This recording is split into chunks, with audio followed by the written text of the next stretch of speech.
We're joined by Taylor Chace and Kip St. Germain, a couple of Paralympic hockey players, and great tradition of the Paralympic team and in the Paralympic Games.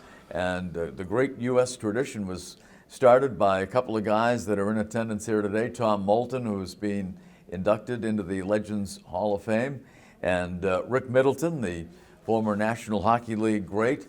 And Kip, let me start with you. You remember that 2002 team under the direction of Rick Middleton and Tom Moulton.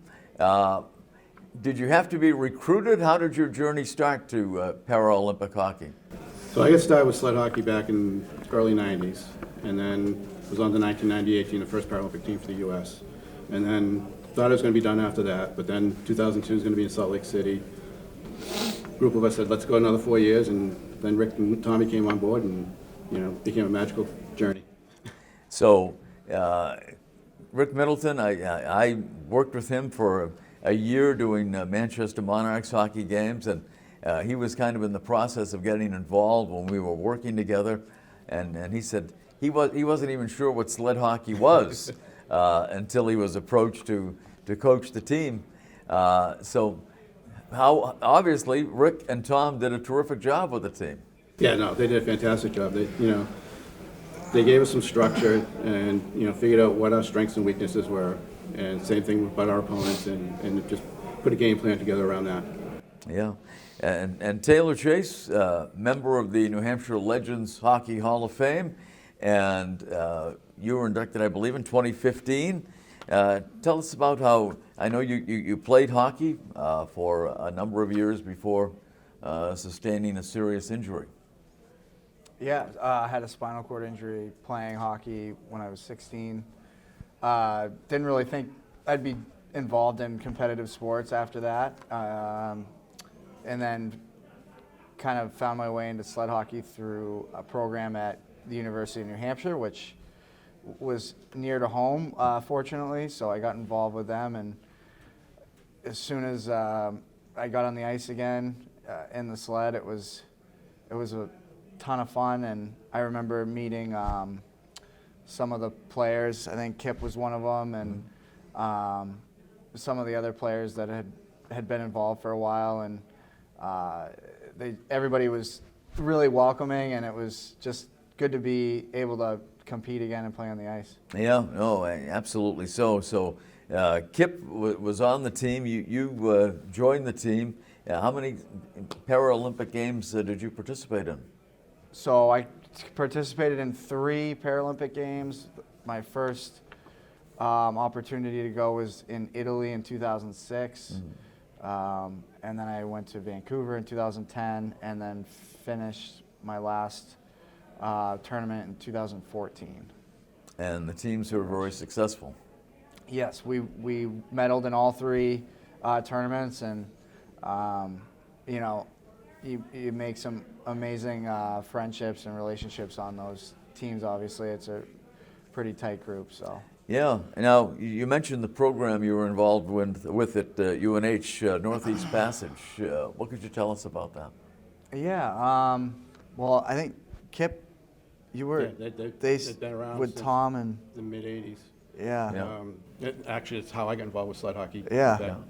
Back in the early 90s, they were running a program, and we took a team up to Toronto, just playing a club team tournament up there, and that's where I saw, quote, Team USA play Team Canada. Yep. And I realized there was a whole nother level to sled hockey. Yeah, yeah. So it had to be a great experience. I mean, you played it for many, many years. Was the Paralympics in 2002 your first? No, 1998 was the first one 98. in Nagano, Japan. Okay. It was the first U.S. team to even compete in the Paralympics, Right. and for sled hockey.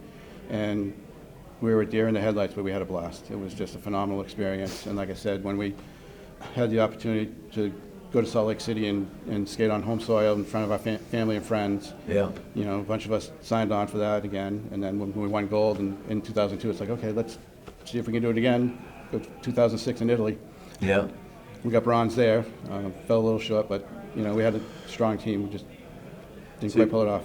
And I'm sure you as Taylor pointed out, develop a lot of friendships over the years, and I'm sure you're a tight-knit group. Are you still playing? 2010, actually 2009, 2010 was my last season, Yeah. and then I transitioned over to coaching. Yeah. And I've been coaching our U.S. men's development sled hockey team since then, which is basically the JV team for our Paralympic team. Nice. And Taylor, are you still playing out there at all? I haven't Yeah. competed in a long time. Still coach the past few years with the UNH team. That team now has a lot of athletes that have come up through the program and are Paralympians themselves. So I got to know them at a really young age and saw them develop coming up through the program.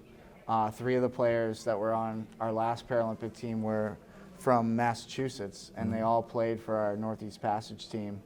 And Kip obviously saw them and coached them through the United States Development Program. So it's been pretty awesome to see. I mean, amazing to see those kids come up and accomplish the Paralympic level. And Kip and I being involved with that journey for them is pretty cool. Yeah, well, it is, and I admire you both, and still very much involved in the game, and that is terrific. And thank you for being with us today, Kip St. Germain and Taylor Chace. Thanks so much, and we love watching what you guys do. It's an amazing sport to witness, and a lot of fun, and probably a lot more fast-paced than people think it might be. Absolutely. Yeah, it's a terrific sport, and keep it up. Thank you, guys. Yeah, Thank you. Appreciate it.